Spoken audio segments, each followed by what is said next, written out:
A millionaire disguised himself as a waiter in his own restaurant and froze when he heard 3 words from a waitress.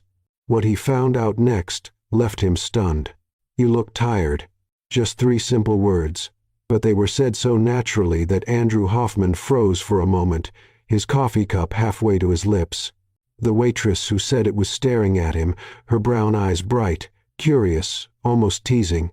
The name tag on her burgundy apron said Harper Wells, and her whole vibe, bold, light, a bit sarcastic, didn't match the tense, silent atmosphere of the restaurant. "Tired?" Andrew repeated, curious. "Yeah," she said, resting her notepad on her hip. "You've got that look. Someone who works too much and sleeps too little. The kind of person who thinks coffee can fix everything." Andrew gave a small smile. "Maybe it can. I doubt it. The coffee here's strong, but it's not a miracle worker." She laughed and walked off toward the counter. He watched her go. There was something magnetic about Harper, an energy that didn't fit with the dull mood inside the Magnolia Bistro.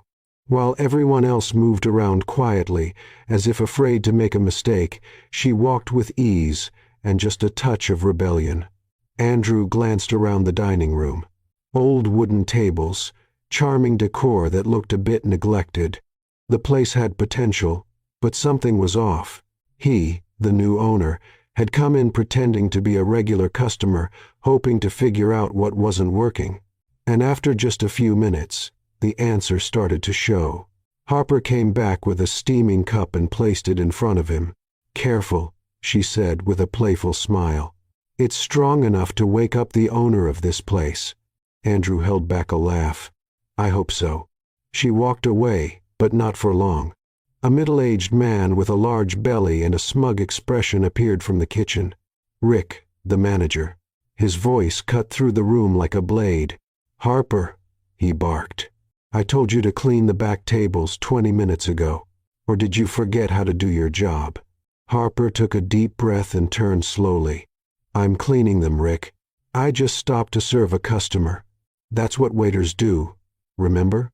Rick marched closer, face red with anger. "Don't talk back, Wells. You think you're funny. Everyone here's sick of your little jokes." The dining room went quiet. The other staff pretended to stay busy, avoiding eye contact. Andrew watched closely. The manager's tone wasn't firm. It was abusive. He actually seemed to enjoy humiliating people. But Harper didn't back down. She kept her chin up. "I'm just trying to do my job with a little humor," she said. "Since someone around here insists on keeping the place as cheerful as a funeral." Rick snorted and stepped closer. "You should learn to shut your mouth and do what you're told, girl." Andrew tightened his grip on the table. He took a deep breath, holding back the urge to speak up. He couldn't. At least not yet. He was here to watch, to understand, without revealing who he really was. But what he saw stirred something in him, anger and disbelief. Harper, though, still didn't flinch. "Funny thing, Rick. Shut up and obey isn't part of my resume," she said with a half-smile. A few nearby customers tried to hide their chuckles.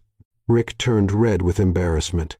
"One more smart comment, Harper," he snapped, "and you'll be serving coffee on the sidewalk." "Better than serving you," she replied, turning her back. Rick looked over at Andrew as if expecting support. "Sir, I apologize. Some employees don't understand the meaning of respect." "I think the service has been great," Andrew replied calmly. "In fact, I'd say she's the only one in here actually smiling." Rick swallowed hard, unsure what to say. He turned around and stormed back into the kitchen, muttering to himself. Harper let out a breath and looked back at Andrew. "Sorry about that scene. He just loves turning the morning shift into a nightmare." "No need to apologize," Andrew said, meeting her eyes. "You handled it well." "Oh, I practice daily. If sarcasm were an art form, I'd have a trophy by now." She rested the tray on her hip and gave a half-smile. "Want more coffee?" "Only if it comes with another motivational speech." She laughed. "Deal. That'll cost you a smile." And he did smile genuinely, maybe for the first time in weeks. As she walked away, Andrew noticed something else. The energy in the restaurant shifted when Harper was around. Even under pressure, she kept things light. Customers seemed to relax. But there was another feeling in the air too, fear. The rest of the staff moved like they were walking on glass. Rick watched them all from the shadows, just waiting to explode at the smallest mistake. Andrew sipped his coffee slowly, thinking the Magnolia Bistro had a soul hidden, stifled, and her name was Harper Wells. The problem was who was dimming her light. When she came back with the check, he asked, "Have you worked here long?" "Long enough to know this coffee can't be saved, and that Rick was born yelling," she said with a laugh. He placed the payment on the table, along with a generous tip. Harper glanced at the amount and raised her eyebrows. "Is this for real?" "Consider it a thank you for reminding me there are still people who speak their minds." She smiled, amused. "Saying what you think is the only thing keeping us sane around here. And the job? Oh, that's just a detail." She winked. "I lose one a week, but I get great stories out of it." Andrew laughed out loud. It was impossible not to like her. As he stood up to leave, she walked him to the door. "Come back any time, mysterious stranger. I just might." He looked at the restaurant sign, then at her. "I think I'll be back sooner than you expect." Outside, the morning breeze brought him back to reality. He walked to his car and, before getting in, glanced once more at the restaurant. Inside, Harper was smiling at another customer, trying to hide her exhaustion while Rick watched everything with that controlling look. Andrew took a deep breath. He already knew what he needed to do if he wanted to understand the Magnolia Bistro and fix it. He'd have to see it from the inside, live what its staff lived. And that's when Andrew Hoffman made the decision that would completely change the course of his life and Harper Wells's. In the coming days, no one would see the billionaire. And without realizing it, in making that choice, he was about to discover something much stronger than any coffee. The next morning, Andrew sat in his private office, the panoramic view of Charleston stretching beyond the glass windows. He turned his leather chair and picked up the phone. "David, I need a favor, a very specific one." On the other end of the line, his personal assistant, David Martinez, replied with his usual professionalism. "Of course, Mr. Hoffman. What do you need?" "I want you to get me a job at the Magnolia Bistro, but no one can know who I am. No one." There was a pause. "Sir, are you saying you want to work as a waiter?" "Exactly. Use a fake name, Jack Price. Tell the manager I'm unemployed and looking for a chance. 1 full month, David. I need to understand what's going on from the inside." "I see." David hesitated. "May I ask why?" Andrew looked out the window, thinking of Harper's brown eyes and Rick's controlling ways. "Because numbers and reports don't tell the whole story. I want to see the truth. Consider it done. Tomorrow, Mr. Jack Price will officially be on staff." Andrew hung up and smiled. For the first time in years, he felt a strange mix of nerves and excitement. The next day, Andrew parked 3 blocks from the restaurant, not in his luxury convertible, but in a plain, modest sedan David had arranged. He wore faded jeans, a simple white shirt, and worn-out sneakers. Nothing that would draw attention. He took a deep breath and walked to the back entrance of the Magnolia Bistro, where a small sign read, "Employees Only." He was about to push the door open when he heard a familiar voice behind him. "Hey, wait a sec." Andrew turned around and saw Harper Wells, a backpack over her shoulder and a coffee cup in hand. She looked at him with that curious, playful expression. You came in this week and ordered coffee, didn't you? I remember you." She tilted her head. "And now what are you doing back here near the employee door?" Andrew swallowed hard. He hadn't expected to run into her so soon. "Oh, I got a job here. I'm the new waiter." Harper's eyes widened, and she burst out laughing. "You a waiter here?" "Yeah. Is that a problem?" "No, no." She shook her head, still laughing. "It's just that, well, good luck. You're going to need it." She walked past him and pushed the door open, motioning for him to follow. Andrew stepped in behind her, trying to hide how nervous he felt. The employee break room was small and cramped, with rusted metal lockers and the smell of old coffee in the air. 3 other people were inside. 2 young guys talking quietly, and a middle-aged woman adjusting her apron. "Everyone, this is—" Harper paused and looked at him. "Sorry, what was your name again?" "Jack. Jack Price. This is Jack." "New waiter," Harper said with a teasing smile. "Try not to laugh too hard when he drops his first tray." The guys gave a slight smile but didn't say anything. The woman just nodded and walked out. Andrew grabbed the apron hanging from his new locker and awkwardly put it on. Harper stood nearby, leaning against the wall, sipping her coffee. "First time waiting tables?" she asked. "Is it that obvious? You put your apron on backwards." Andrew looked down and realized the mistake. His cheeks flushed. "Oh, shoot." Harper laughed so hard she nearly spilled the coffee. "This is going to be fun." The first hour was a disaster. Andrew had no idea how to balance a tray. When he tried carrying 3 plates at once, he almost dropped everything on a customer. Harper showed up out of nowhere, grabbed the tray with one hand, and steadied the plates with the other. "Easy there, cowboy," she said with a smile. "Hold it from the bottom, not the edge, and walk slow. This isn't a sprint." "Thanks." Andrew mumbled, embarrassed. "You're welcome, but it's going to cost you a dessert at the end of the shift." He smiled despite himself. Throughout the day, Harper gave him all kinds of tips. She showed him how to organize orders, how to talk to the kitchen, how to smile at customers even when they were rude. She made everything seem easy, turning every one of his mistakes into a joke. "You're holding the tray like it's about to explode," she said, laughing. "Relax. It's not going to bite." "Easy for you to say." "Of course it is. I'm a pro. You're a work in progress." The other staff watched from a distance, but not many got close. Andrew noticed they all acted carefully, like they were afraid to stand out or mess up. And then Rick showed up. The next morning, Andrew was setting up tables when he heard the manager's loud, irritated voice. "Jack, why are you standing there like a statue? Move it. This isn't a museum." Andrew turned. Rick stood with arms crossed, face red, clearly enjoying the sound of his own yelling. "Sorry, I was just arranging the—" Rick took a step closer. "You think customers pay to watch you arrange? They pay to be served. Move it." Andrew clenched his fists but stayed calm. "Yes, sir."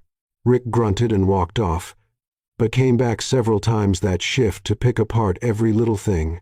Andrew could feel the other employees watching, a mix of pity and relief that it wasn't them getting yelled at.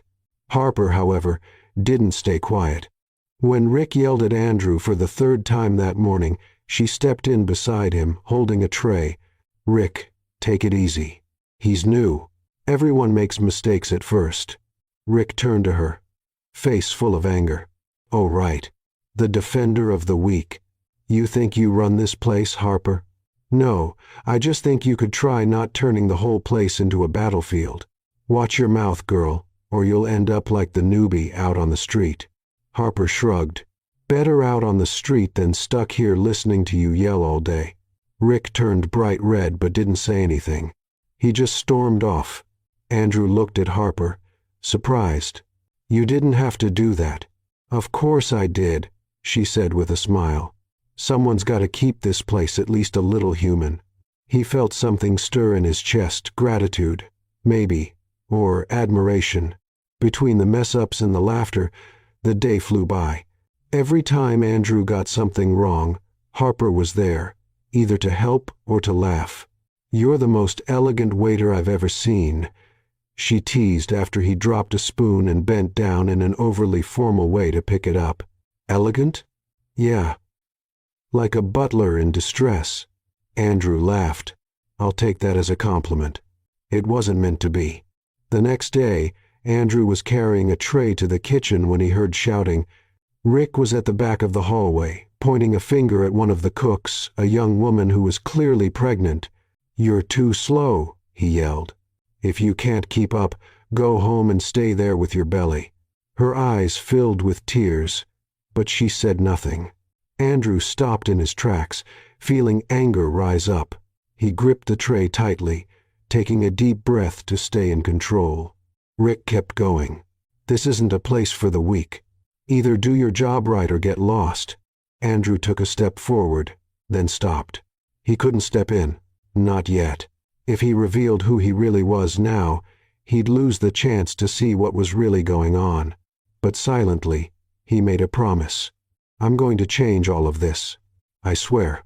He turned and walked back to the dining room, but the scene stayed burned in his memory. And Harper, watching from a distance, noticed something different in Jack Price's eyes, something she couldn't quite explain, but it made her feel that this man was far more than he seemed.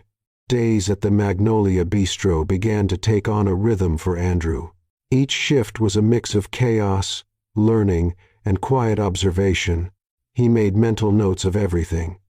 Which staff worked in fear, which ones pretended to be busy to avoid Rick, which customers complained about cold food. But what caught his attention the most was Harper. She had a unique way of turning tense moments into lighter ones. When Andrew dropped an empty plate for the third time that week, she showed up with a broom and said, "Congratulations, Jack. You just won the award for loudest waiter of the month." "There's an award for that?" he asked, picking up the pieces. "No, but I just made one up for you. Want me to order a plaque?" Andrew laughed, shaking his head. "I think I'll politely decline." "That's too bad. It would have looked great in your locker." She walked away smiling, and Andrew realized that even tired, Harper never lost her good humor. It was like she used comedy as a shield against the weight of the place. During a coffee break, they sat together in the small back patio behind the restaurant. Harper was casually scrolling through her phone while Andrew watched the street. "Can I ask you something?" he said, breaking the silence. "That depends. If it's about how to stop dropping plates, I charge a consulting fee." He smiled. "It's not that. I just wondered, why do you work here? I mean, you seem like you're capable of so much more than putting up with Rick yelling all day." Harper looked up, surprised by the question. She stayed quiet for a moment, as if deciding how much to say. "Talent doesn't pay the bills," she finally said with a half smile. "And a job's a job. At least I get decent tips here." "But do you like what you do?" "I like serving people. I like seeing customers leave happy." She paused. "But what I really wanted was to be a chef." Andrew sat up straighter, intrigued. "Really?" "Yeah. Since I was a kid, I loved cooking. My grandmother taught me everything. She used to say, 'Good food isn't just about taste. It's about making people feel at home.'" Harper smiled, but there was sadness in her eyes. "I always dreamed of opening my own place. Just a cozy little restaurant. Nothing fancy, just honest. So why didn't you try?" Harper shrugged. "Culinary school is expensive, and when you grow up without much money, dreams tend to take a back seat. You take whatever job you can find and move on." Andrew felt a tightness in his chest. This woman had so much potential, so much passion, and yet she was stuck in a place that didn't value her. "But do you still cook?" he asked. "Sometimes at home. I make my grandma's recipes, try out new ones." She laughed. "Once I tried making a souffle and it collapsed like a building being demolished. It was hilarious. I bet it still tasted good." "It was awful." Harper laughed. "But I ate it anyway. Wasting food is a sin." Andrew smiled, admiring her spirit. Even with everything she'd been through, Harper hadn't lost her joy. She talked about her dreams with lightness, not bitterness. "You're amazing, you know that?" he said without thinking. Harper blinked, surprised. "Me? Why?" "Because you keep smiling even when things around you are tough. That's rare." She looked away, a little shy. "Oh, I just pretend. Deep down I'm a mess. I don't believe that. You should. I'm like one of those dishes that looks nice on the outside but is totally burnt on the inside." Andrew laughed. You have a food analogy for everything, don't you? It's my superpower. They went back to work, but Andrew couldn't stop thinking about that conversation. Harper had so much untapped talent, a dream locked away, all because she never got a real chance. He wanted to help, but he knew he couldn't reveal who he really was. Not yet. The next morning the restaurant was packed. A big group of tourists filled 3 tables in the center, and Harper was rushing around trying to take care of everyone. Andrew helped where he could, but he was still slow. Then Rick showed up. He came out of the kitchen looking furious and headed straight for Harper, who was taking an order. "Harper!" he shouted, right in the middle of the dining room. "How many times do I have to tell you to check the orders before sending them in?" Harper turned, confused. "I did check them, Rick. All the orders are correct. They're not." He waved a slip of paper. "They asked for fries, and you wrote mashed potatoes. That's what they asked for." Harper stayed calm. "I repeated the order back to them to be sure." "So, you're calling me a liar?" "No. I'm just saying that you're incompetent." Rick raised his voice even more, and the whole restaurant went quiet. "You always have been. I don't even know why I keep you around." Harper took a deep breath, her face turning red. Andrew, standing on the other side of the room, felt anger rising. He set down his tray and took a step forward, but then he remembered he couldn't. "Not yet." Rick kept going, relentless. "If you can't even take an order properly, maybe you should find another job, one where being funny is enough." Harper gripped the order pad so tightly her fingers turned white. But she didn't say a word. She just turned and walked into the kitchen. Andrew stood frozen, shaking with anger. He watched Rick walk back to his office with a smug look on his face. Then quietly, Andrew pulled a small notebook from his pocket and wrote, "Rick Thompson, toxic manager, public humiliation, immediate termination." He'd been doing this for days now, taking notes, names, behavior, patterns, who was creating problems, who deserved to stay, and who needed to go. But Harper deserved much more than just to stay. At the end of the shift, Andrew looked for Harper, but she had already left. He grabbed his things and headed to the locker room to get his coat. That's when he heard a frustrated sigh. Harper was standing in front of her locker, holding a sheet of paper. Her face had gone pale. "You okay?" Andrew asked, stepping closer. She looked up, and he saw the tears gathering in her eyes.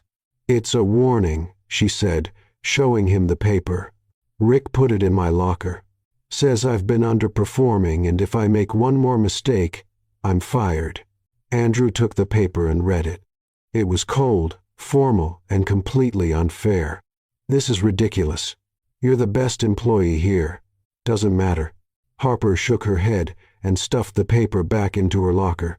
"Rick wants me out. He always has. I don't know if it's worth fighting anymore. Don't give up." Andrew gently took her arm. "Please." Harper looked at him, confused. "Why do you care so much?" He hesitated. He wanted to tell her the truth, that he was the owner, that he could fire Rick on the spot, that he could give her the credit she truly deserved, but he couldn't. "Not yet. Because you don't deserve to be treated this way," he said simply. She gave a small, sad smile. "Thanks, Jack. But sometimes, I just wish things were different." She picked up her bag and left, leaving Andrew alone in the locker room. He looked at her locker, at the fake warning letter, and felt his resolve solidify. Rick had crossed a line, and Andrew Hoffman was about to draw a new one. That night, Andrew couldn't stop thinking about Harper, about that unfair letter, the way she walked out looking so defeated, the helpless feeling of not being able to tell her who he really was. The next morning, he arrived determined to do something, anything. Harper was already there, tying on her apron with stiff, automatic movements. Her usual smile was gone, replaced by a tired expression. "Good morning," Andrew said, walking up to her. "Morning, Jack," she replied, not looking up. "You doing okay?" "Wonderful. I woke up. I'm breathing. I'm alive. Productive day." He smiled at the sarcastic reply, but knew she was just hiding how she really felt. The shift was long and tense. Harper moved on autopilot, avoiding conversation. Rick prowled around the restaurant like a vulture, watching for any slip-up. When the shift finally ended, Andrew waited for Harper by the lockers. She walked in with her bag over her shoulder, ready to leave. "Harper, wait," he called. She turned. "What is it? Want to grab a coffee?" "I mean, real coffee, not that watered-down stuff they serve here." Harper raised an eyebrow. "Are you asking me out?" "I'm asking you not to go home looking like someone just kicked your puppy," he said, smiling. "Come on, my treat." She paused, then sighed. "Fine, but only because you said treat, and now I want to see if you actually have money." They walked to a small cafe 2 blocks from the restaurant. The place was cozy, with wooden tables and the rich smell of fresh coffee in the air. Harper ordered a cappuccino with extra chocolate, and Andrew got a plain black coffee. "So," Harper said, stirring the foam on her drink, "what's your deal?" "My what?" "Your story. You show up out of nowhere, start waiting tables. You're too polite. Never complain." She tilted her head, studying him. "You're way too mysterious to be just a waiter." Andrew nearly choked on his coffee. "Mysterious? Me? Totally. Like, you don't seem like someone who needs to work at Magnolia. You've got this, I don't know, different vibe. Different how? Like someone who used to live a more comfortable life." Andrew laughed nervously. "No, nothing like that. I just needed a job, and Magnolia was hiring." She didn't sound convinced, but let it go. "All right. Mr. Mystery, I'll believe you for now. Thanks for the vote of confidence." They both laughed, and the tension finally started to fade. Harper took a sip of her cappuccino and closed her eyes, enjoying it. "Now this is real coffee," she said. "If Magnolia served something like this, maybe customers wouldn't complain so much. Have you ever thought about suggesting that to Rick?" Harper let out a bitter laugh. "Oh, sure. Because Rick is so open to suggestions. Last time someone spoke up, he said, 'I don't pay employees to think.'" Andrew shook his head, stunned. "He really said that?" "Word for word." Harper paused. "Anyway, enough about work. This was supposed to be a peaceful moment." "I agree." Andrew leaned back in his chair. "So tell me, if you could do anything right now, no worries about money or responsibilities, what would it be?" Harper thought for a moment, her gaze drifting. "I'd open my own restaurant. Small, cozy, with real homemade food. None of those fancy menus or dishes nobody can pronounce." She smiled, a spark in her eyes. "The decor would be fun, silly signs on the walls, napkins with jokes. You know, a place where people could relax and feel at home." Andrew listened, fascinated. Harper's passion was contagious. "And what would it be called?" he asked. "Haven't decided yet. Maybe Harper's Place or something like that. Simple, straight to the point." She laughed. "Or maybe Grandma's Kitchen to honor my grandmother. She taught me everything. I'd eat there every day." "You're just saying that because I gave you a discount on the coffee." "No. I'm saying it because you care about what you do. That's rare." Harper looked away, a little shy at the compliment. "I don't know. It's just a silly dream." "It's not silly," Andrew said firmly. "And you should go after it." "With what money, Jack?" She sighed. "Dreams are expensive. I can barely pay rent." He wanted to say he could help her, that he could fund the entire restaurant if she wanted, but he couldn't. Not yet. "Then start small," he suggested. "A food truck, maybe, or start a recipe blog. Something to keep the dream alive." Harper smiled. "You're really motivational, you know that? Like one of those follow your dreams posters they sell at gift shops. I'll take that as a compliment." It wasn't meant to be. They laughed together, and Andrew felt something warm in his chest. Being around Harper was easy, natural. She had a way of making everything lighter. "Seriously though, Jack," she said, her tone softening. Thanks for bringing me here. For listening. I was thinking about quitting today. And now I think I'll stick around a bit longer." She shrugged. "After all, someone's got to teach you not to drop dishes." "True. I'd be lost without you." Harper rolled her eyes, but she was smiling. They stayed at the cafe for another hour, talking about everything and nothing. Andrew learned that Harper loved old movies, that she had a cat named Biscuit, and that her favorite dessert was key lime pie. When they finally stood up to leave, Harper seemed lighter, more like the person he'd met on that very first day. "Thanks again," she said as they walked down the street. "I needed this. Any time. Just say the word." She stopped at a bus stop and turned to him. "You're strange, Jack Price. But the good kind of strange. I'll take that as a compliment. This time it is." Andrew smiled and waved as her bus approached.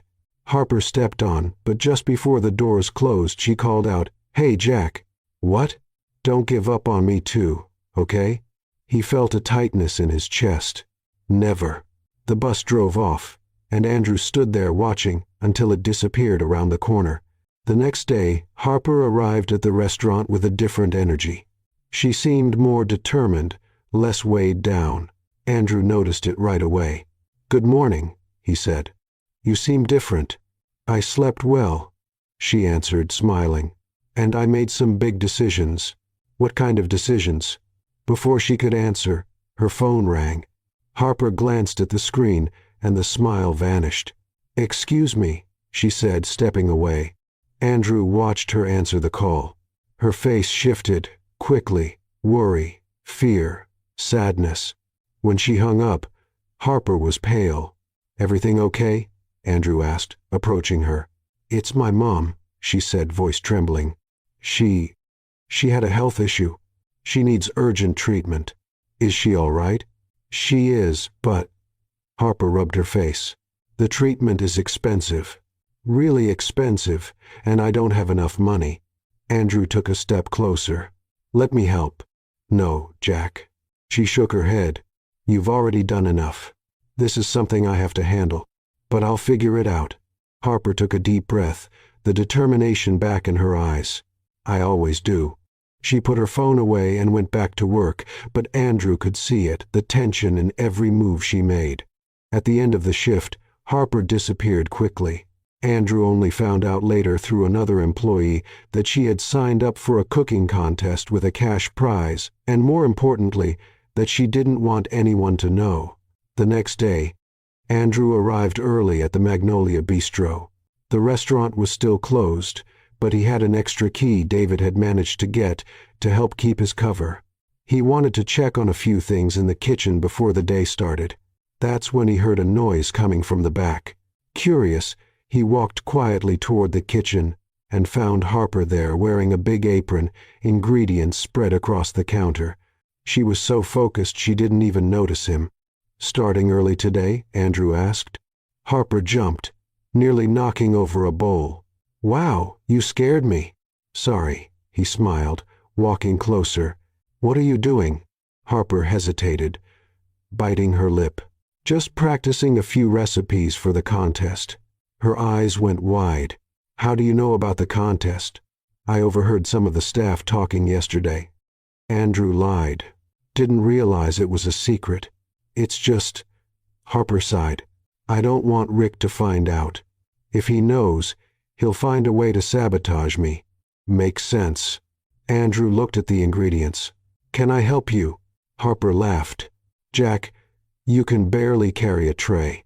Imagine working a stove." "Hey, I can learn. Besides, you'll need someone to taste the food, right?" Harper thought for a moment, then shrugged. "All right.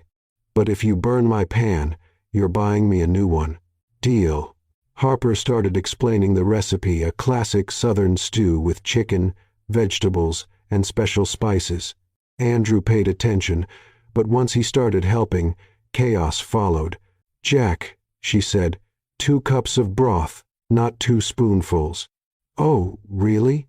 Andrew looked at the pot. "I thought it looked like too little." "Because it is too little." She grabbed his measuring cup. "Look, Let me show you again. This is a cup. You fill it up to here. See? Got it. 5 minutes later, Andrew dumped an entire packet of pepper into the pot. Jack! Harper shouted, trying to save the stew. This isn't a spicy food competition. Sorry, the package slipped. Harper laughed so hard she had to hold on to the counter. You're a danger in the kitchen. I told you I wasn't good at this. Not good is putting it mildly. She wiped away a tear from laughing. You're a total disaster. But even with all the mistakes, Andrew didn't give up.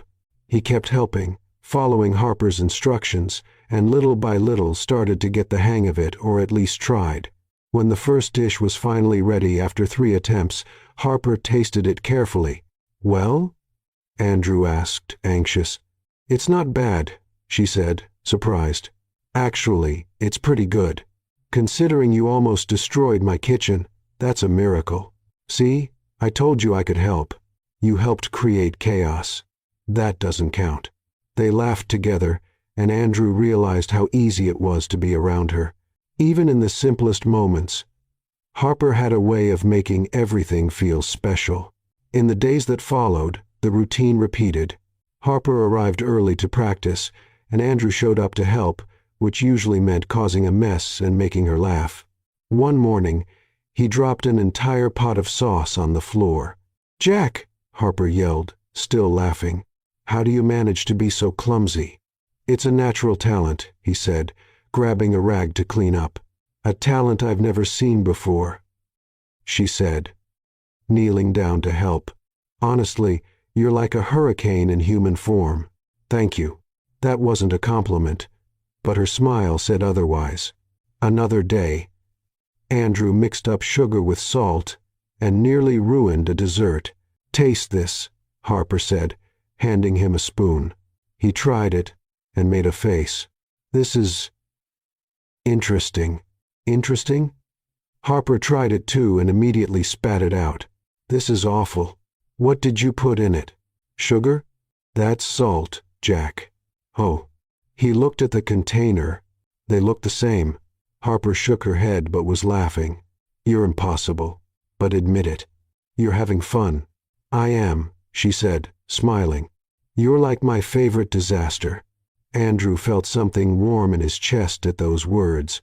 They stood there in the middle of the messy kitchen, looking at each other. The laughter faded, replaced by something else, something deeper. Harper stepped forward without even realizing it. Jack.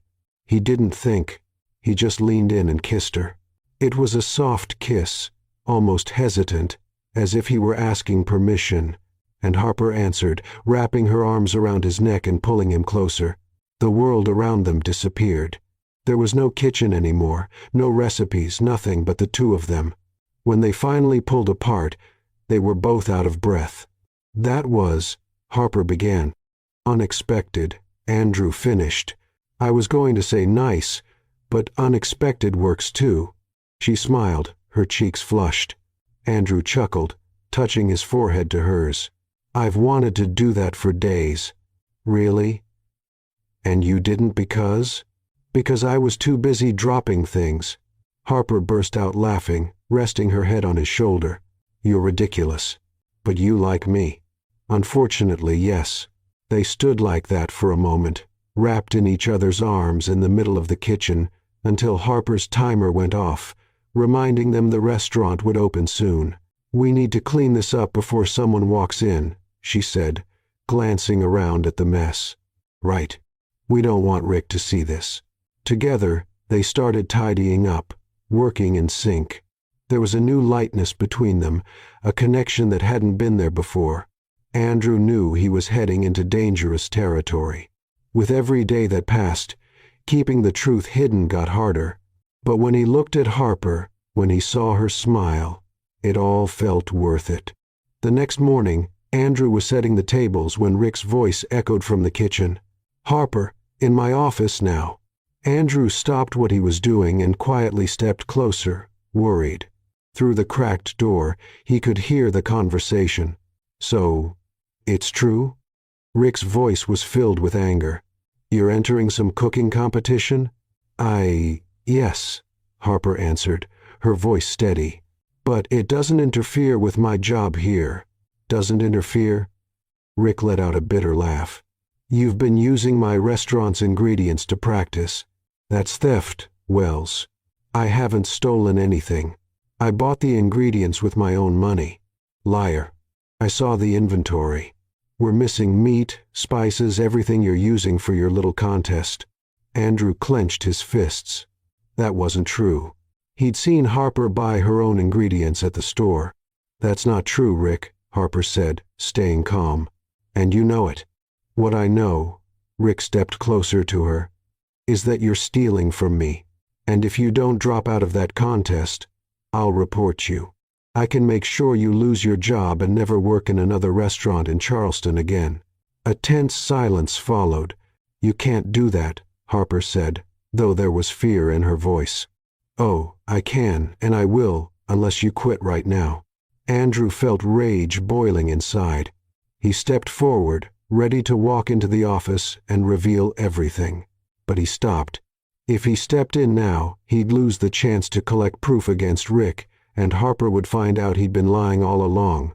He stepped back, heart heavy, and watched as Harper walked out of the office with tears welling in her eyes. She passed him without saying a word, heading straight to the staff room. Andrew stood there frozen, knowing he had to do something. But what? He found Harper in the staff room sitting on the bench with her head in her hands. He walked over slowly, unsure what to say. Harper? She looked up.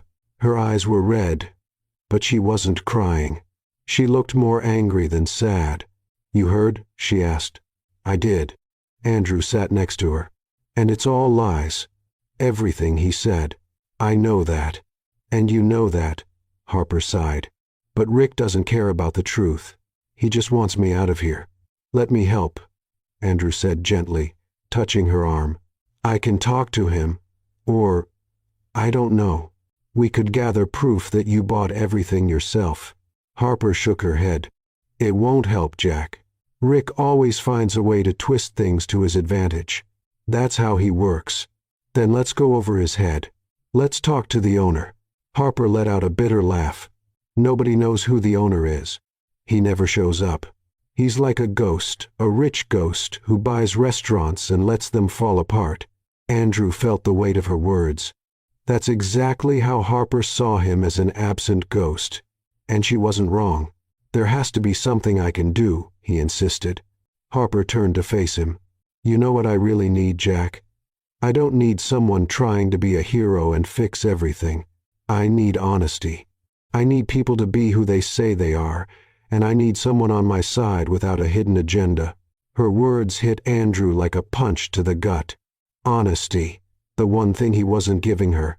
Harper went on. I've dealt with fake people my whole life. People who make promises and don't keep them. People who pretend to be something they're not. She paused, taking a deep breath. And I'm tired of it. Andrew opened his mouth to speak, but nothing came out. What could he possibly say that he was exactly the kind of person she just described? Sorry, Harper said, running her hands over her face. I shouldn't take it out on you. None of this is your fault. No, you're right, Andrew said, swallowing hard. Honesty matters. Harper gave a faint smile. See, that's why I like you. You get it. But he didn't. In fact, he was doing the exact opposite of what she wanted. Harper stood up, adjusting her apron. Well, no point in sitting around feeling sorry for myself. I've got tables to serve and bills to pay. Life doesn't stop just because the boss is a jerk. Are you still going ahead with the contest? Andrew asked. I am, she replied, determined. Rick can threaten me all he wants, but I need that money. I'll be careful. I'll keep every receipt, and if he tries to frame me, I'll prove he's lying. And what if it doesn't work? Harper shrugged. Then I'll look for another job. Wouldn't be the first time. Andrew admired her courage, but he also felt a growing frustration. Harper was fighting alone against an unfair system, and he had the power to change everything with just one phone call. But he couldn't. Not yet. Not without losing her trust. The rest of the day dragged on. Andrew watched Harper work, noticing how she kept smiling at customers even while carrying so much weight on her shoulders. She laughed, made jokes, served with kindness, but he saw the tension behind every move. Rick, on the other hand, strolled through the restaurant with a satisfied grin. He knew Harper was in a vulnerable spot, and he was enjoying every second of it. When the shift finally ended, Andrew went straight home, or rather, to the luxurious penthouse he called home. The contrast between that apartment and the tiny studio Jack Price supposedly rented was striking. He tossed his keys on the table and walked over to the window, staring out at the city lights. Harper's words echoed in his mind. "I don't need a hero. I just need honesty." Andrew picked up his phone and dialed David's number. "Mr. Hoffman," his assistant answered. "David, I need you to take care of something for me." Quietly. "Of course. What do you need?" Andrew hesitated. What he was about to do went against everything Harper had said, but he couldn't just sit back and watch her suffer. "I want you to handle a situation at the Magnolia Bistro," he began. "There's an employee there named Harper Wells who's being falsely accused of using restaurant supplies. I need you to prove that she paid for everything herself." "Understood. How would you like me to do that?" "Talk to the suppliers. Find out what the restaurant purchased in the last few weeks, and compare it to what Harper bought on her own. If necessary, pay the suppliers to speak on her behalf." There was a pause. "Sir, that would be bribery." "I know," Andrew finished, "but it's for the right reason." "If you're sure." "I am. Make it happen, David. And no one can know it was me." "Understood." Andrew hung up and looked out at the city again. He was helping Harper, yes, but in the wrong way. The dishonest way. Exactly the kind of thing she hated. He let himself fall onto the couch, running his hands through his hair. He had to tell her the truth. But how? How do you explain that you spent weeks lying, pretending to be someone else, sneaking into her life with a false identity? What if she hated him for it? Andrew thought about the kiss they'd shared, the way Harper looked at him with trust and warmth. If he told her now, he might lose all of it. But if he didn't, he'd be living a lie. He stayed there all night, torn between two impossible choices. The next day, Andrew arrived at the restaurant, trying to act normal. Harper greeted him with a tired but genuine smile. "Morning, walking disaster." "Morning." He smiled back. "Did you sleep well?" "Not really. I stayed up thinking about how to prove Rick is lying." She lowered her voice. "But I think I have a plan." "What kind of plan?" Before she could answer, Rick entered the dining room with a strange look on his face. He stared directly at Andrew, his eyes narrowed. "Jack Price," he said, walking over. "Can I talk to you in private?" Andrew's stomach dropped. "Sure." They walked into Rick's office, and he closed the door behind them. The manager walked over to his desk and picked up a few papers. "You know, Jack, something funny happened earlier this morning," Rick began, flipping through the documents. "I called one of our suppliers to double-check an order, and guess what? He told me someone's been asking questions, very specific questions about ingredients and dates." Andrew kept a neutral expression. "And what does that have to do with me?" "I'm not sure yet," Rick said, leaning over the desk. "But it struck me as odd, and it got me thinking, who exactly are you, Jack Price?" "I'm just a waiter." "Really?" Rick smiled. There was no humor in it. "Because to me, you don't seem like an ordinary waiter. You've got a certain air about you. Too polite. Too calm. You seem like someone used to giving orders, not taking them." Andrew felt his heart pick up. "You're imagining things." "Maybe," Rick said, folding his arms. "Or maybe not. So I think I'll do a little digging on you, Jack. Find out who you really are. And if I find out you're hiding something, well, that'll be interesting." Andrew held his gaze, showing no fear. "Be my guest." "Oh, I will," Rick said, smiling. Andrew left the office with the weight of Rick's threat pressing on his shoulders. Rick was suspicious, and if he found out the truth before Andrew had a chance to tell Harper, everything would fall apart. 2 days later, Andrew woke up with his stomach in knots, not because of Rick, but because of Harper. It was the day of the cooking competition, and he knew how much it meant to her. He dressed casually, jeans, plain t-shirt, a cap, and left the house early. The event was being held at the Charleston Convention Center, a large venue downtown. By the time he arrived, a crowd was already forming. Andrew bought a ticket and blended into the audience, looking for a spot where he could watch without being noticed. He didn't want Harper to get nervous if she saw him. The hall was set up with individual cooking stations, each equipped with stoves, utensils, and ingredients. There were about 15 competitors, each one wearing a mix of confidence and sheer panic. Then he saw her. Harper was at station number 7, tying on a white apron and checking her ingredients. Even from a distance, Andrew could see the tension in her shoulders. "Ladies and gentlemen," announced the host, a tall man in a sharp suit, "welcome to the 10th Annual Charleston Cooking Contest. Today, our talented amateur chefs will have 2 hours to create a dish that represents the heart and soul of the American South." The audience applauded. Andrew clapped along, his eyes fixed on Harper.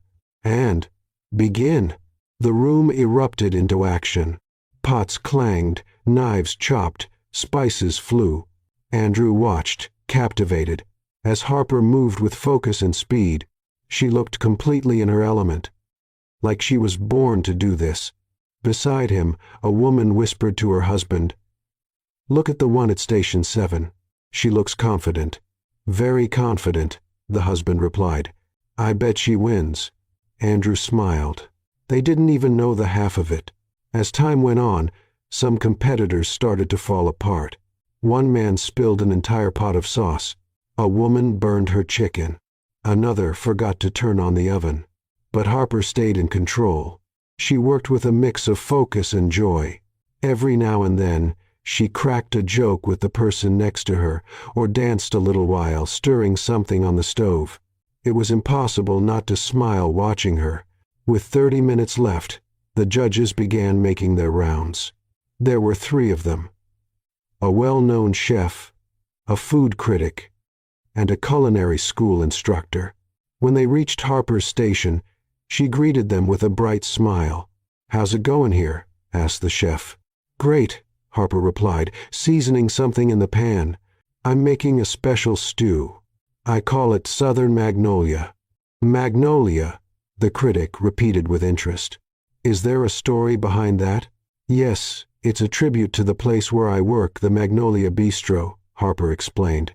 "And also because the magnolia represents dignity and strength, kind of like the people who work hard every day and still find reasons to smile." Andrew felt a lump rise in his throat.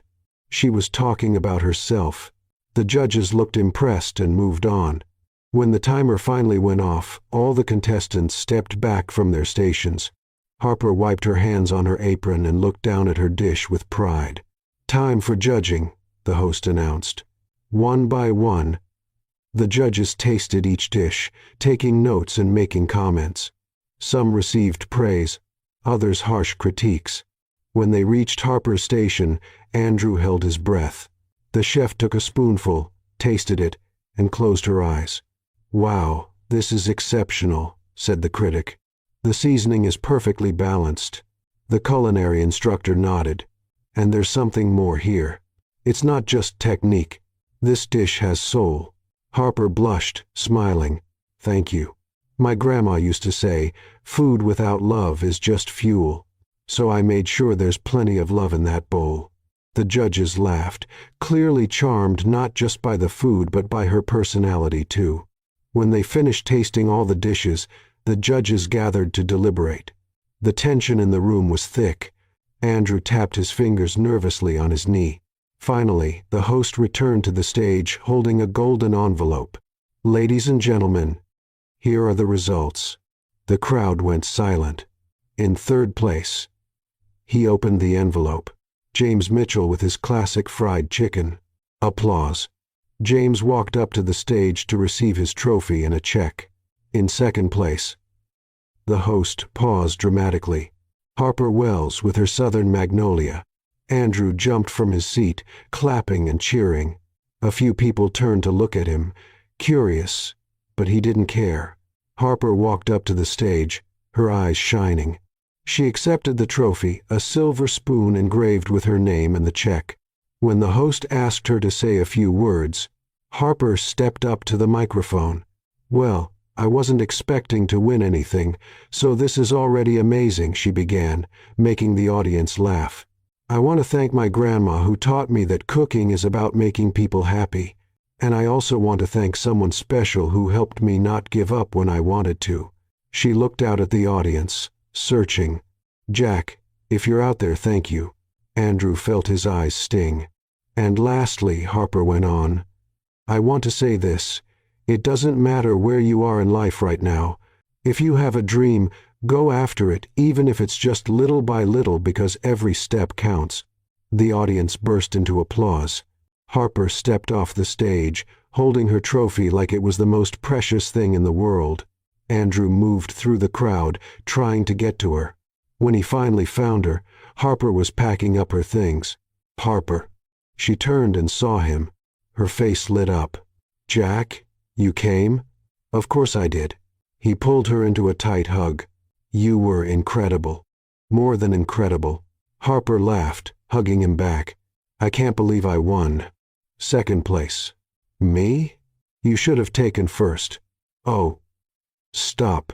The winning dish was really good. She stepped back, showing him the check. "But look at this. It's enough for my mom's treatment." Andrew smiled, truly happy for her. "I knew you could do it." Harper looked at him, her expression softening. "You believed in me when I didn't even believe in myself. Because I see you, Harper. And you're extraordinary." Something shifted in the air between them. Harper stepped closer, placing a hand gently on his face. "You're kind of amazing too, Jack Price." And then she kissed him. This time, it wasn't out of surprise or impulse. It was intentional, full of meaning. Andrew wrapped his arms around her, forgetting completely where they were. When they pulled apart, both were smiling like teenagers.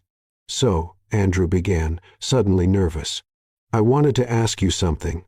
"Go ahead." "Do you want to, would you like to?" He took a deep breath. "Harper Wells, will you be my girlfriend?" Harper blinked, surprised. Then she burst out laughing. "You're asking me out in the middle of a cooking contest?" "Yeah." Andrew laughed too. "Terrible timing?" "Perfect timing." She kissed him again, quick and sweet. "And yes, 1,000 times yes." Andrew spun her in the air, making her laugh. When he set her down, both of them were glowing. "Come on, let's celebrate," Harper said, picking up her trophy.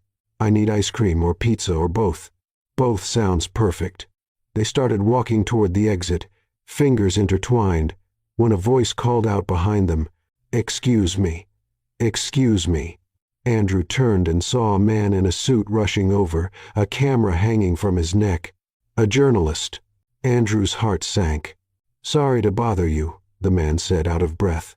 "But I know you. You're Andrew Hoffman, the billionaire owner of Hoffman Foods." The world seemed to stop. Andrew felt Harper stiffen beside him. Slowly, she let go of his hand. Andrew began, but he didn't know what to say. "Wait, it is you." The reporter looked thrilled. "What a surprise seeing you here. Are you scouting new talent for your restaurants? Can I ask a few questions?" Andrew barely heard him. His eyes were on Harper. She was looking at him with an expression he'd never seen before. It wasn't anger. It was worse. It was betrayal. "Harper." He reached out to her, but she stepped back, hugging the trophy to her chest. "I have to go." "Harper." "Wait. Let me explain." "No." Her voice was calm but trembling. "Not now." She turned her back and walked quickly toward the exit. "Harper." Andrew took a step forward, but the reporter blocked his way. "Mr. Hoffman, just a quick photo." Andrew ignored him completely and ran after Harper. But when he got to the door, she was already gone, lost in the crowd. He stood there frozen on the sidewalk, heart shattered. She had found out. And by the way she looked at him, Andrew knew he had lost the only thing that really mattered. The next morning, Andrew arrived at the Magnolia Bistro with a knot in his stomach. He had tried calling Harper all night, but she hadn't picked up. He sent messages. None answered. Now all he could do was hope she'd show up for work. When he walked into the staff room, Harper was already there, but she wasn't getting ready for her shift. She was emptying out her locker. "Harper," Andrew said, his voice lower than he meant it to be. She froze for a second but didn't turn around. She kept putting her things into a cardboard box. "Please, just hear me out." He stepped forward. "I can explain." Harper finally turned, and the look on her face made Andrew stop in his tracks. There were no tears, just a cold, controlled anger. "Explain," she repeated, her voice sharp. "Explain what exactly? That you lied to me the whole time? That you pretended to be someone else? That you made me look like a fool? It wasn't like that, wasn't it?" Harper let out a bitter laugh. "Then tell me, Andrew Hoffman, what was it?" Hearing his real name from her lips, laced with so much venom, hurt more than he expected. "I wasn't trying to deceive you," Andrew began. "I needed to understand what was happening at the restaurant. The numbers didn't add up. People were quitting, and I couldn't figure out what was wrong from a distance. So you decided to play poor?" Harper crossed her arms. "Decided to go undercover like it was some kind of spy movie? It wasn't about playing. It was about seeing the truth." "The truth?" Harper stepped closer. "You want the truth, Andrew? You're a billionaire who was so afraid to get his hands dirty that you chose to lie to everyone here, including me. Harper, please. You knew how much honesty means to me." Her voice finally trembled. "I told you things. I trusted you, and the whole time you were lying." "I didn't lie about how I feel," Andrew said quickly. "Everything I felt for you was real. How can I believe that?" Harper looked at him, sadness behind her anger. "How can I trust anything you say now?" Andrew opened his mouth, but no words came, because she was right. He had broken her trust in the worst way. Harper closed the box and picked it up. "I quit." "What?" "No. I can't work here anymore," she said, heading to the door. "Not when the owner is someone who used me as a social experiment." "I didn't use you, Harper." "Wait." But she didn't stop. She walked right past him and out of the staff room, leaving Andrew alone with the crushing weight of guilt on his chest. The news of Harper's resignation spread through the restaurant like wildfire. Andrew could hear the whispers, see the confused looks being exchanged. Rick, of course, didn't waste the opportunity. "You know what?" he said loud enough for everyone to hear during the afternoon shift. "I always knew Harper was trouble. Now we find out she was stealing ingredients for contests.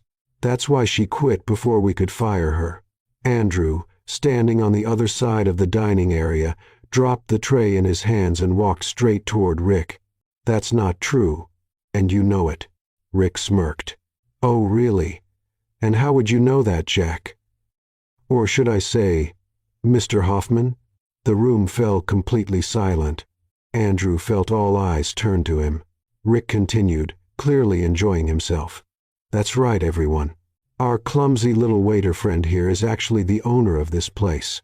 He's been sneaking around in disguise, spying on us." One of the waitresses whispered, "Is that true?" Andrew took a deep breath. "It's true. I'm Andrew Hoffman, and yes, I came here in disguise." The murmurs grew louder. Some of the staff looked offended, others just puzzled. "But I wasn't playing games," Andrew said firmly. "I was trying to find out why this restaurant, which should be thriving, was falling apart. And I found the answer." He pointed straight at Rick. "He's the reason." Rick laughed. "Of course. Blame me. Not the absent owner who never shows up to see how things really work." "You're right," Andrew admitted. "I should have come sooner. But now I'm here, and I've seen it all. I saw you humiliate staff, make false accusations, and create a toxic environment." "Proof?" Rick challenged.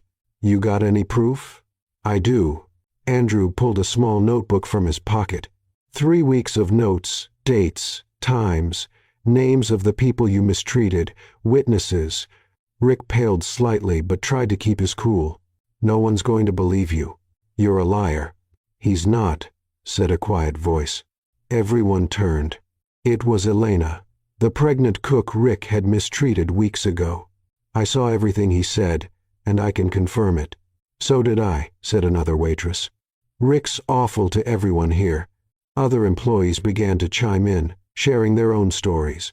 Rick looked around, realizing he was losing control.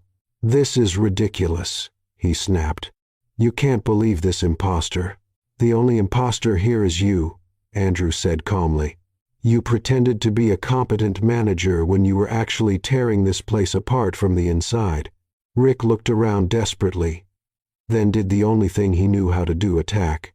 You want the truth? He shouted. Harper was stealing. She admitted it to me. And this billionaire over here protected her because, well, you know why.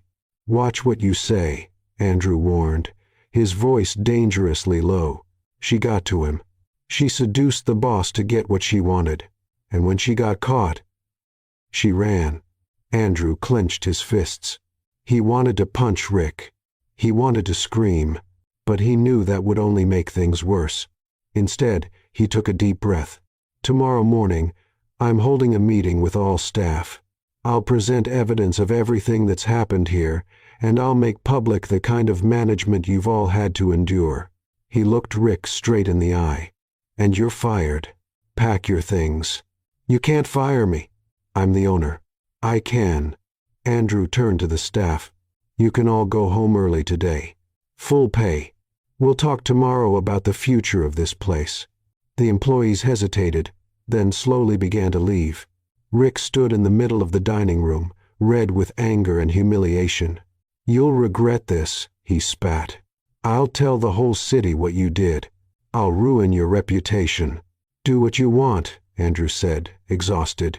I'll tell the truth first. Rick stormed out, slamming the door behind him. Andrew stood alone in the empty restaurant, surrounded by tables and chairs, feeling the full weight of everything that had happened. He had lost Harper. He had exposed his lie. He had created a mess. But for the first time, he was ready to face the consequences. He picked up the phone and called David. David, I need you to organize a press conference tomorrow morning. A press conference? David sounded surprised. About what? About everything. Andrew looked around the restaurant. It's time to tell the truth. The next morning, Andrew woke to the sound of his phone ringing nonstop. It was 6 a.m. He answered with a sleepy voice. Mr. Hoffman, it's David, and he sounded agitated. Have you seen the news? What news? Andrew rubbed his eyes. The story leaked. It's everywhere. Andrew jumped out of bed and turned on the TV. The local news was showing a photo of him, his official portrait in a suit, next to a grainy picture someone had taken of him working at the Magnolia Bistro. The headline read, "Millionaire goes undercover in his own restaurant." Oh no, Andrew muttered. The anchor continued. Andrew Hoffman, billionaire and owner of the Hoffman Foods Group, spent weeks disguised as a waiter in one of his own establishments. Reactions are mixed. Some call it brilliant. Others say it was manipulative and disrespectful to the staff. The segment showed street interviews. A woman said, "I think it's amazing. He wanted to really understand his business." A man said, "It's ridiculous. The staff must have felt watched." Andrew turned off the TV and called David back. How did this get out? Rick? He sold the story to the media last night. Now he's doing interviews claiming you created a toxic, suspicious work environment. Of course it was him. Andrew pinched the bridge of his nose. Is the press conference still on? Yes, sir. In 3 hours. Good. And David, get Rick's termination documents ready. I want everything official. No loopholes. They're already done. Andrew hung up and got ready. This time, no jeans and t-shirt. He put on a sharp suit, tie, polished shoes. If he was going to face the scandal, he'd do it as himself. When he arrived at the Magnolia Bistro, reporters were already waiting outside. Cameras flashed the moment he stepped out of the car. "Mr. Hoffman, is it true you went undercover? Why did you hide your identity? Did the staff know?" Andrew didn't answer. He just walked confidently to the entrance, ignoring the questions. David was waiting inside along with a lawyer. "Rick's in the office," David said. "He refuses to leave. Let's take care of it now." The three of them headed to the office. Rick was sitting in the chair like he still owned the place, feet up on the desk. "Oh, the great billionaire has arrived," Rick said sarcastically. "Come to lecture me?" Andrew walked into the room and placed a folder on the table. "I came to make your dismissal official. You can't fire me without cause." "I have cause." Andrew opened the folder, revealing documents.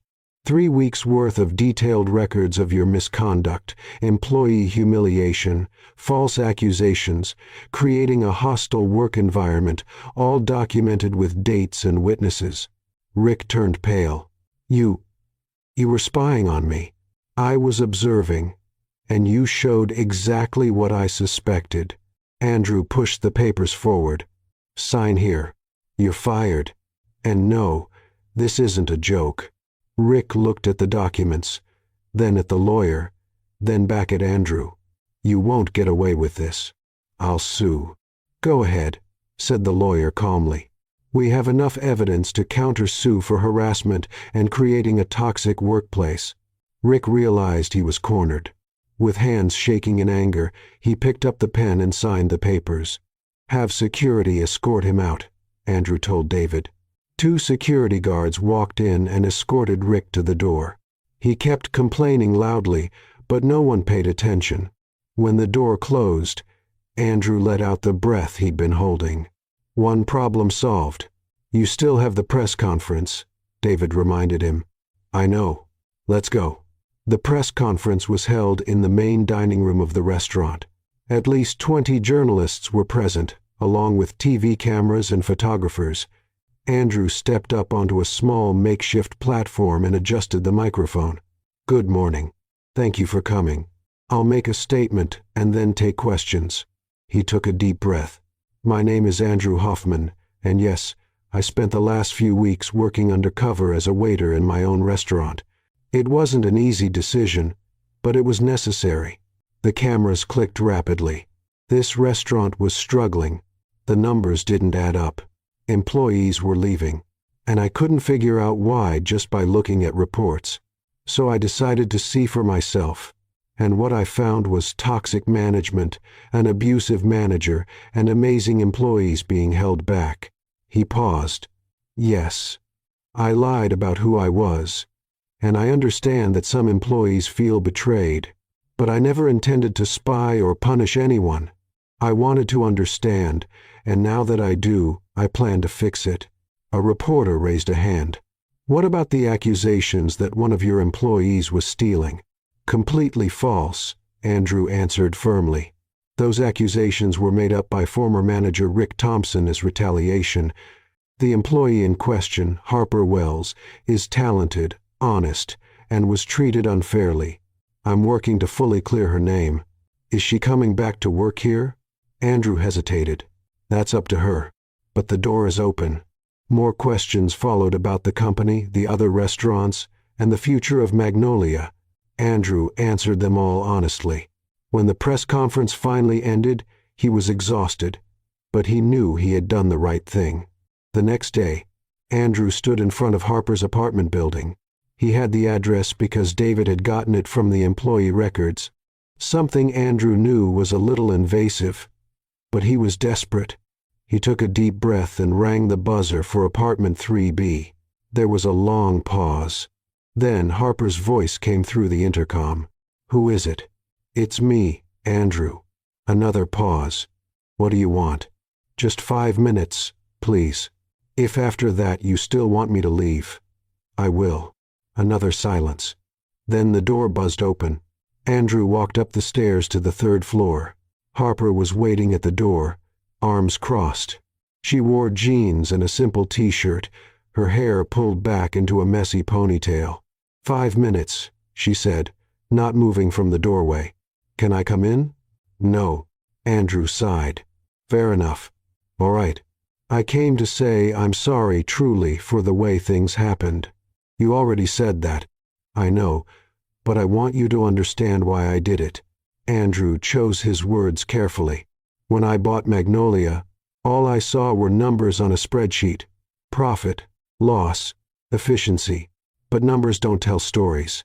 They don't show people being mistreated or talent being wasted.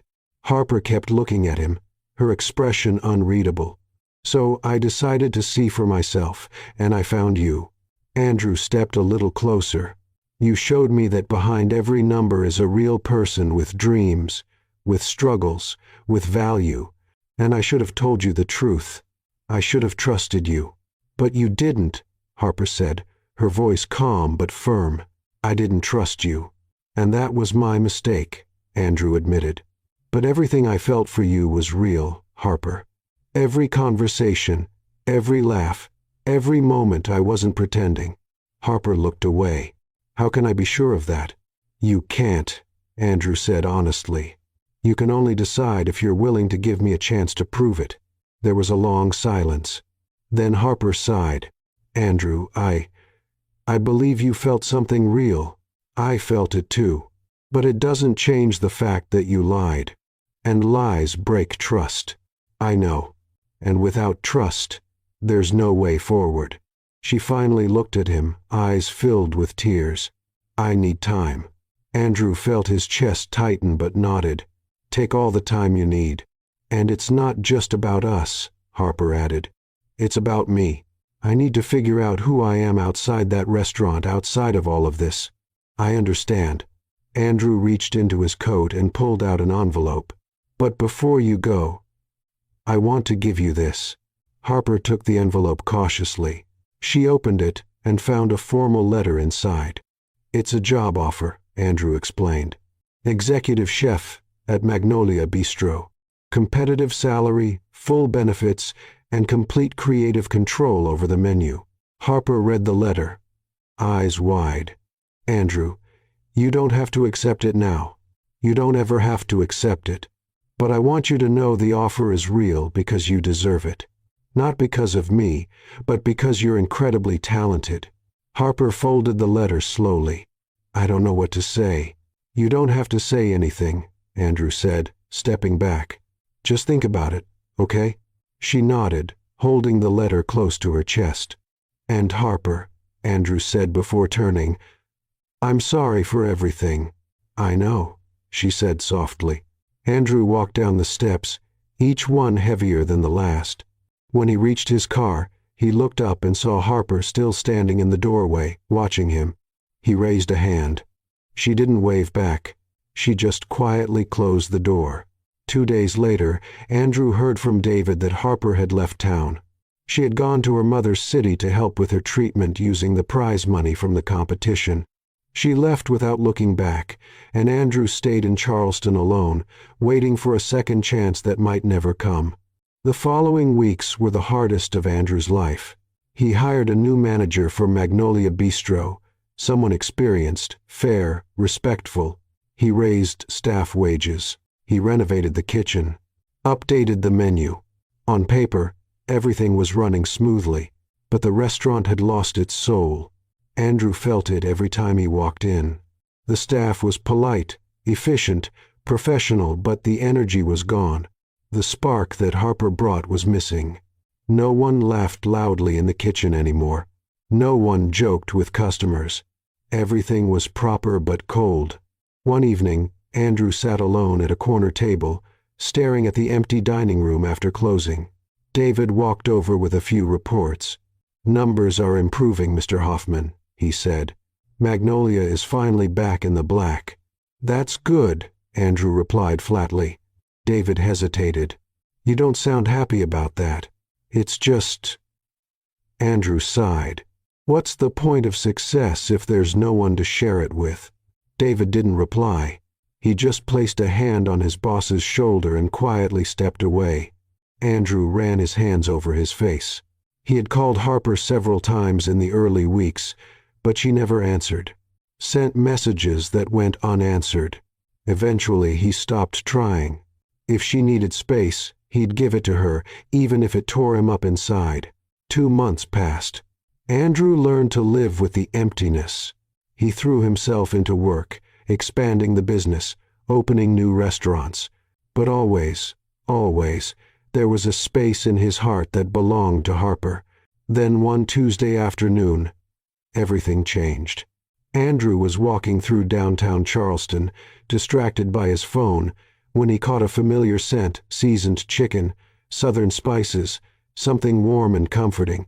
He looked up and froze. Parked on the corner was a food truck painted light blue and white. The sign across the top read in cheerful, colorful letters, "Harper's Heart." Andrew's heart skipped a beat. There was a line of at least 10 people waiting to be served. And there at the window of the truck was her Harper.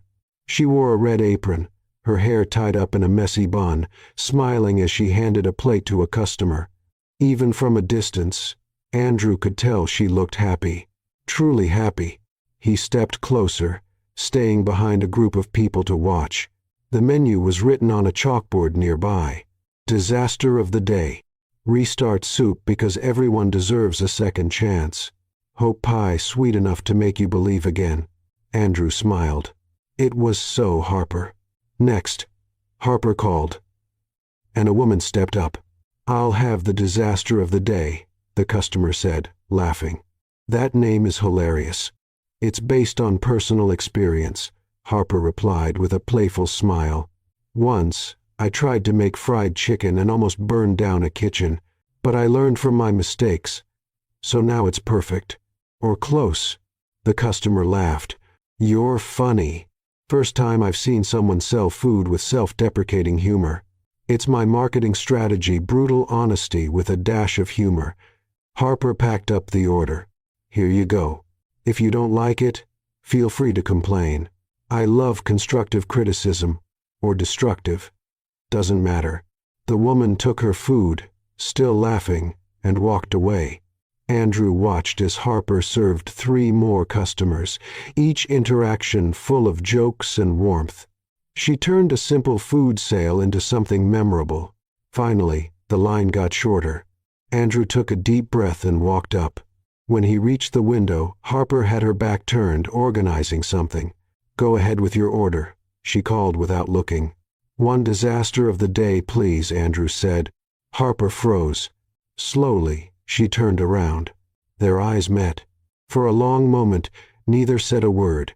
"Hi," Andrew finally said. "Hi," Harper replied softly. "So, you're back." "I'm back." She crossed her arms, but there was no anger in her expression, just caution. "Been back for 2 weeks. Why didn't you tell me?" Harper shrugged. "Figured you were busy being a billionaire." Andrew gave a sad smile. "Never too busy for you." She looked away. "Andrew, I'm sorry." He raised his hands. "I'm not here to pressure you. Just, it's good to see you." Harper studied him for a moment, then sighed.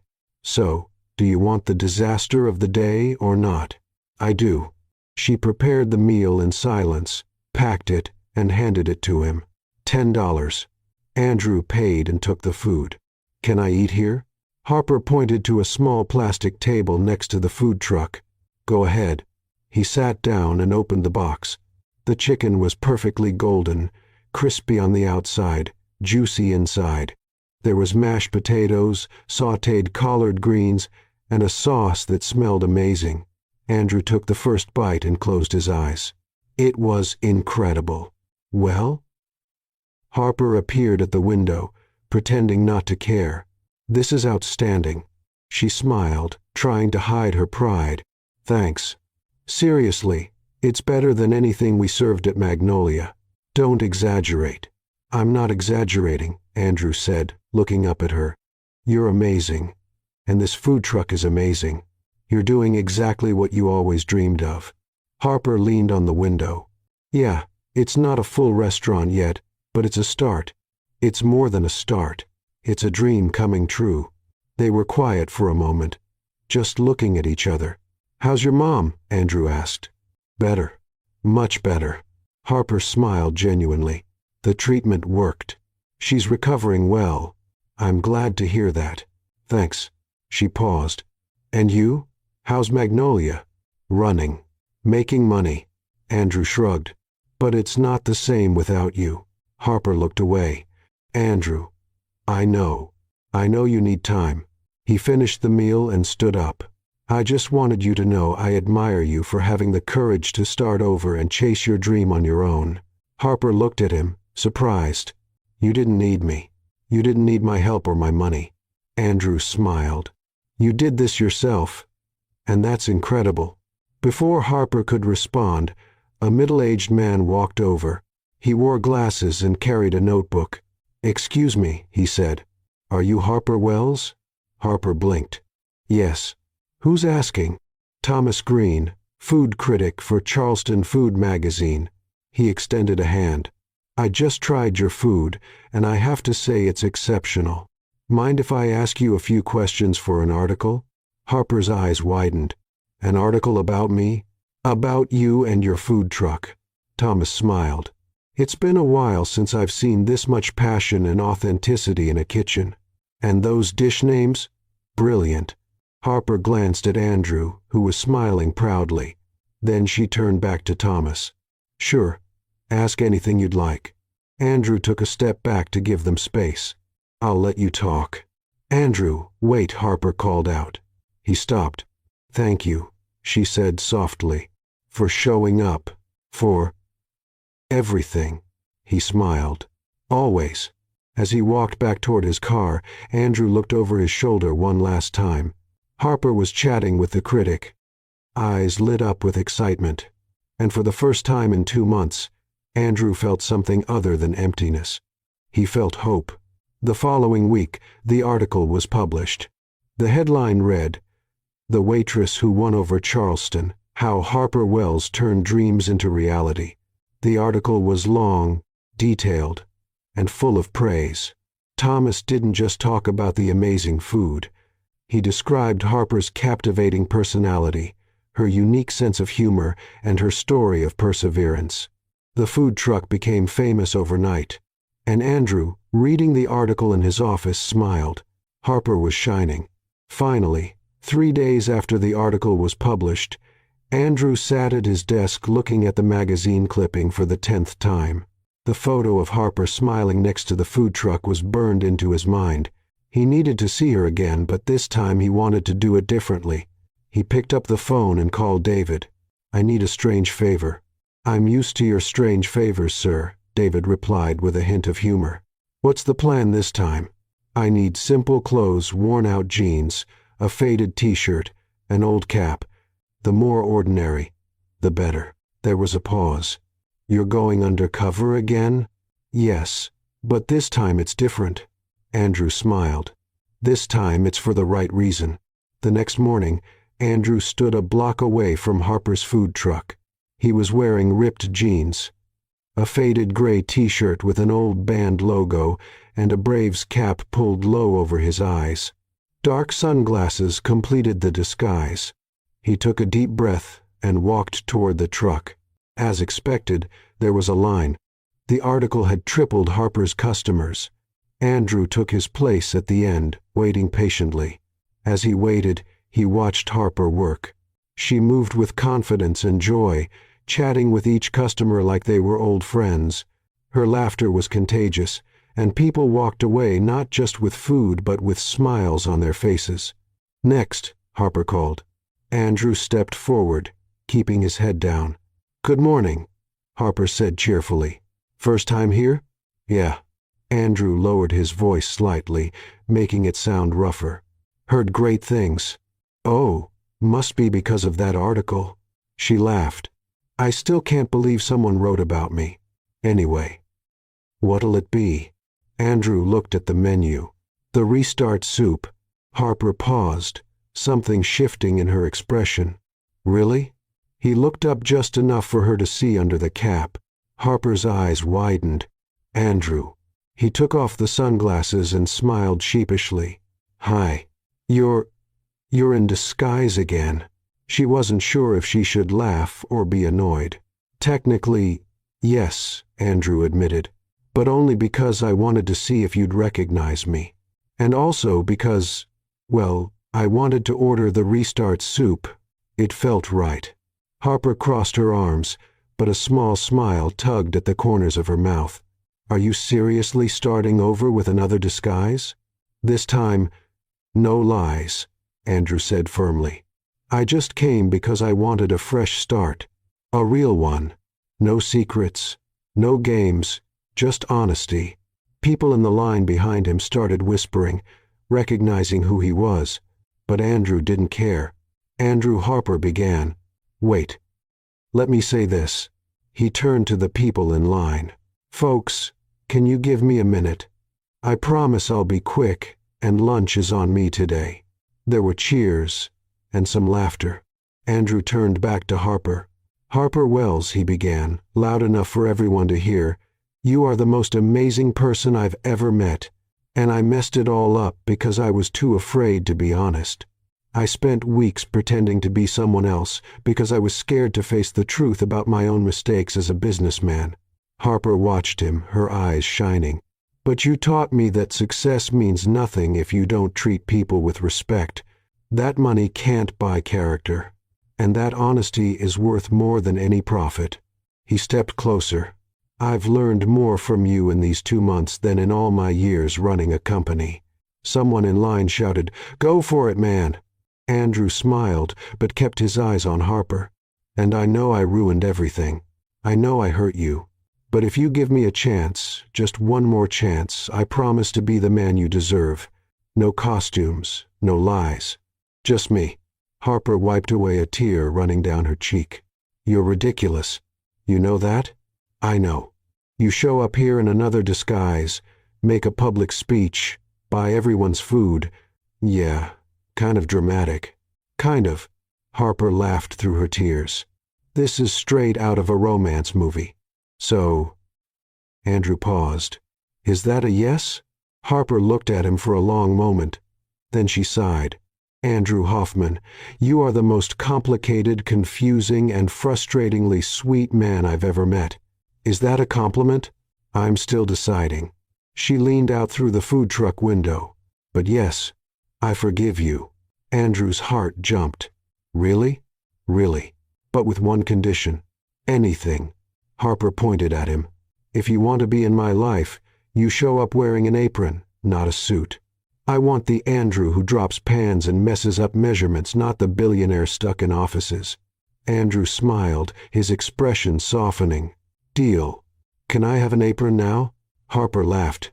"Wait, what?" "You said I need to come with an apron." He walked around the food truck and stepped in through the side door. "So put me to work."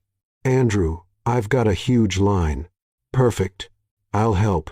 He grabbed an apron hanging nearby and slipped it on. "What do I do first?" Harper shook her head but was smiling. "You're impossible, but you love me." "I'm still deciding about that too." Andrew stepped closer, close enough to feel her warmth. "Let me help you decide." And then he kissed her. It was a soft kiss full of promises and fresh starts. Harper kissed him back, arms wrapped around his neck, completely forgetting about the line of waiting customers. Outside, the crowd erupted in cheers and applause. When they finally pulled apart, they were both grinning like teenagers. "All right, I've decided," Harper said. "I definitely love you. Thank God." Andrew rested his forehead on hers. "Because I love you too madly." "Really? Since when?" "Since you told me I looked tired and needed better coffee." He laughed. "I think I fell for you right then and there." Harper laughed and gave him another quick kiss. "You're ridiculous. You're a ridiculous guy. My ridiculous guy." She agreed. A customer shouted from the window, "Hey, not that we're not enjoying this adorable moment, but can we order some food?" Harper and Andrew pulled apart, laughing. All right," Harper called back. "Sorry, show's over." "Actually," Andrew picked up a spoon and held it like a microphone, "I'd like to announce that all meals today are on the house. courtesy of Andrew Hoffman. Consider it a celebration." The crowd cheered again. Harper playfully smacked his arm. "You can't just offer free food without asking me first." "I can. I'm a silent investor now." "You're what?" Andrew smiled. "We'll talk about that later. For now, teach me how not to burn the soup." Harper rolled her eyes, still smiling. "You're going to be a disaster in my kitchen." "Probably." He pulled her in for one more quick kiss. "But it'll be fun." And as they worked side by side serving customers, laughing at mistakes, and sharing loving glances, they both knew this time it was real. No disguises, no lies, just love, and lots of delicious food. 6 months later, Andrew stood in front of the Magnolia Bistro, watching the final touches for the big reopening. The restaurant had been completely transformed.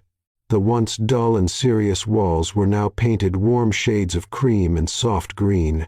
Plants filled the space, bringing it to life.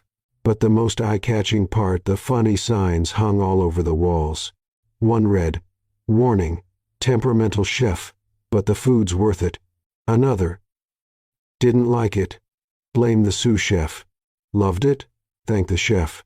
And his personal favorite, hanging right above the kitchen entrance, "We cook with love and a little chaos." "You're grinning like a fool," said a voice behind him. Andrew turned to see Harper, wearing a spotless white apron, her hair in an elegant but messy bun. She looked beautiful. "I'm admiring the work of the new executive chef and co-owner," he said, pulling her into a hug. "Co-owner," Harper repeated, still getting used to the title. "It still feels surreal." "You deserve it." Andrew kissed the top of her head. "Every dollar invested, every minute of planning, this is yours." Harper looked around, eyes sparkling. "Ours. This is ours, Andrew."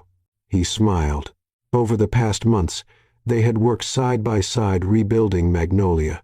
Andrew had made Harper a full partner, not out of guilt or pity, but because she earned it. She brought the creative vision, the bold flavors, the soul the restaurant needed. He took care of the finances and operations. Together, they were unstoppable. "Is the kitchen crew ready?" Andrew asked. "Ready and terrified," Harper laughed. "But the good kind of terrified, the excited kind. And the menu? Oh, you're going to love it." She tugged his hand. "Come take a look." They walked to the entrance where the new menu was displayed on a sleek board. Andrew read the dish names and burst out laughing. Forgiveness, chicken, because everyone deserves a second chance. Reconciliation. Risotto creamy the way it always should have been. Truth pie, sweet but honest. Fresh start steak grilled to perfection.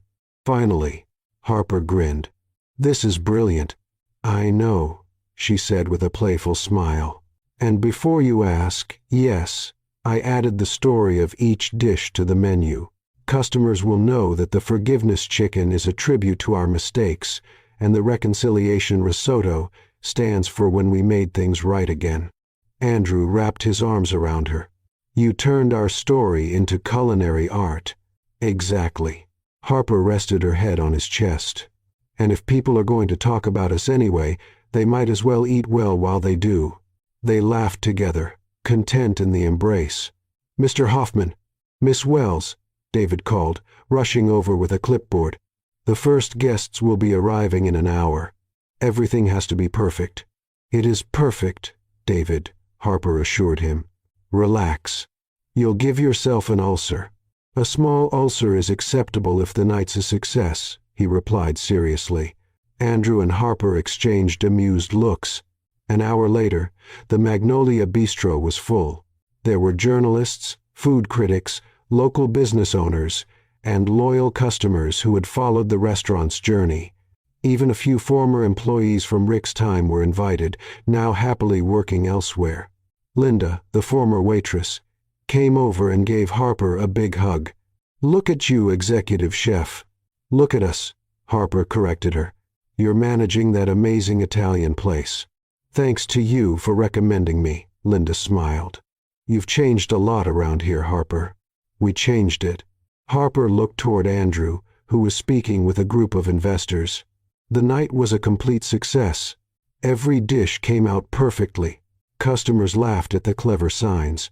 The atmosphere was warm, welcoming, just as Harper had always dreamed.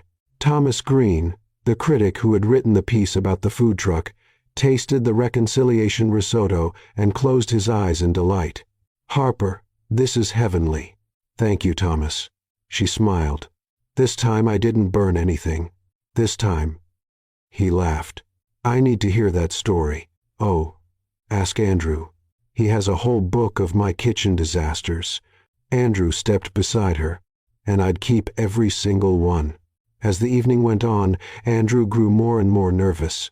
He kept checking the pocket of his blazer, making sure the small item was still there. Harper noticed. "You okay? You seem jittery." "I'm great," he lied. "Just excited." "Excited?" "You're sweating." "It's the heat from the kitchen." "Andrew, we're in the dining room with air conditioning." He laughed nervously. "Right." Harper narrowed her eyes at him but got distracted when a customer asked for a photo. As dinner wound down and dessert was being served, Andrew gave a subtle signal to David, who quietly approached the small band playing background music and whispered something. The music stopped. Andrew picked up a microphone. "Good evening, everyone," he said, his voice echoing through the room. "Thank you for being here tonight to celebrate the reopening of the Magnolia Bistro." Polite applause.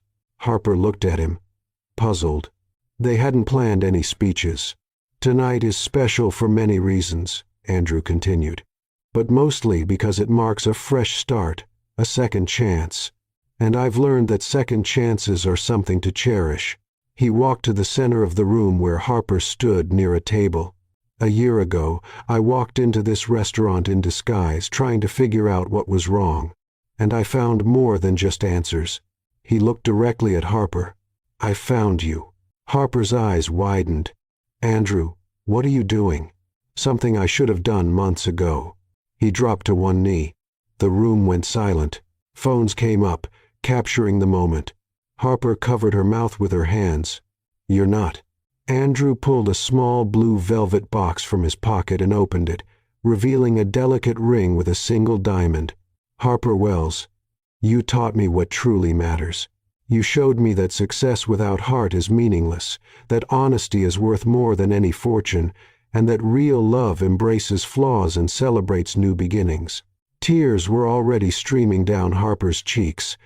"You made me laugh in my worst moments, challenged me when I needed it, and loved me even when I didn't deserve it." Andrew smiled. "And I want to spend the rest of my life trying to be worthy of that love." He took a breath. "Harper Wells, will you marry me this time? No disguises, no lies, just the two of us exactly as we are." The entire room held its breath. Harper looked at him, at the ring, then back at him, and then, being entirely herself, she said, "Only if I get to pick the wedding menu." The room burst into laughter and applause.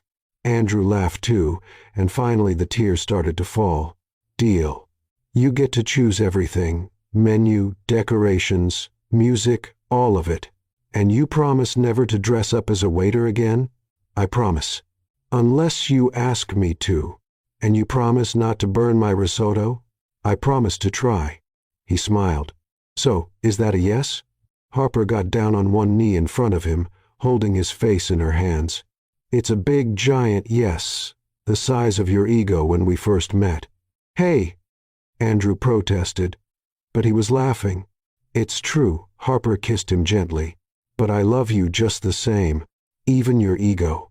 Andrew slipped the ring on her finger, and she looked at it for a moment before pulling him in for a deeper kiss.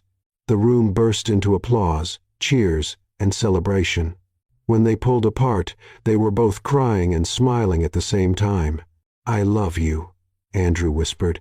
"I love you too," Harper said, wiping his tears. "My favorite clumsy billionaire. Your favorite sarcastic chef. Look at us already matching titles." She laughed. David showed up with champagne, and everyone toasted the couple. The band started playing again, this time a lively tune, and people began to dance. Andrew pulled Harper to the center of the room and twirled her around. She laughed, letting go of all the stress and weight from the past few months. "Who would have thought, huh?" she said, dancing a little awkwardly in his arms. "The billionaire and the waitress." "Former waitress," Andrew corrected. "Now you're an executive chef, a business owner, and my future wife. And you're my partner, my best friend, and a permanent kitchen disaster." "Permanent?" "You burned water the other day, Andrew." "Water." He laughed. "Fair enough." They kept dancing, surrounded by friends, staff, and customers' witnesses, not just to the reopening of a restaurant, but to the beginning of a new life for two hearts that found each other in the most unexpected place. There, in the middle of the Magnolia Bistro dining room, with the smell of good food in the air, laughter echoing through the walls, and love filling every corner, Andrew and Harper knew they had found something rare. They had found home not in a place, but in each other, and this time, for good. No disguises. Just love, laughter, and lots of, well,